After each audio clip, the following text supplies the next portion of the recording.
U.S. President Joe Biden has arrived in the UK for his first official overseas trip. It is his first stop on an 8-day visit to Europe.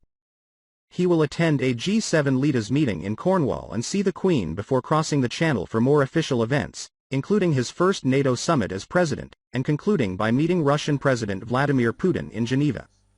Mr. Biden does not travel lightly. The U.S. president has an array of specialty vehicles to help him move around in safety and comfort, on land and in the air. And none is more iconic than the presidential plane, Air Force One. The aircraft landed at RAF Mildenhall in Suffolk on Wednesday, where Mr. Biden met with U.S. personnel stationed at the base before flying to Cornwall.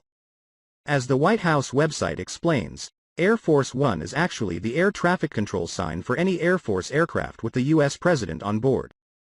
But for the most part the term is used to refer to the two famous white and blue planes, specially adapted Boeing 747-200B series aircraft, which carry the tail codes 28,000 and 29,000.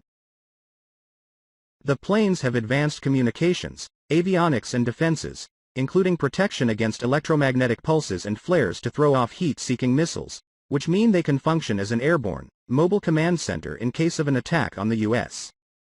They are also capable of refueling in the air, meaning in theory the planes have unlimited range.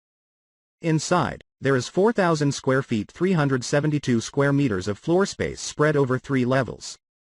Aside from a presidential suite, there are also medical facilities, food galleys, and space for advisors, Secret Service protection officers and journalists.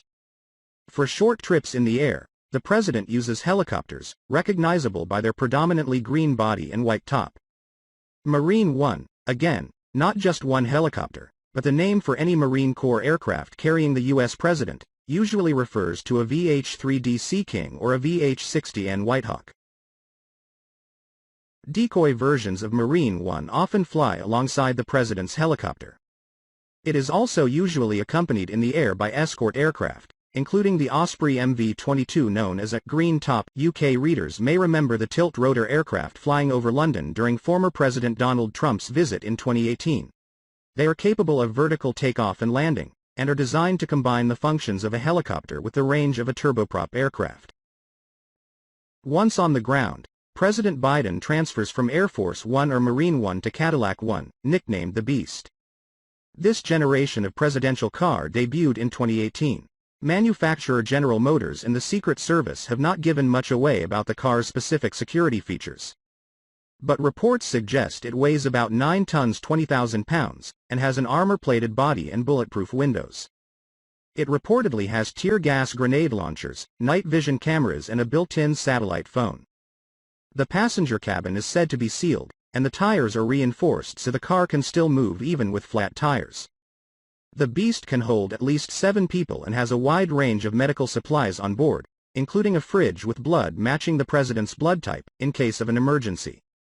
A large procession of vehicles, consisting of security, medics, aides and the press, is also part of the presidential motorcade. Secret Service agents will have already traveled to Cornwall to scout out the location of the G7 summit, looking for the best route through the narrow country lanes for the Beast and its entourage. Former President Barack Obama's visit to Downing Street in 2009 became a viral hit after the car struggled to turn in the famous street. The driver on another trip in 2016 was more successful. Access is strictly controlled to Carbis Bay on the north coast of the county, where global leaders are gathering for the event.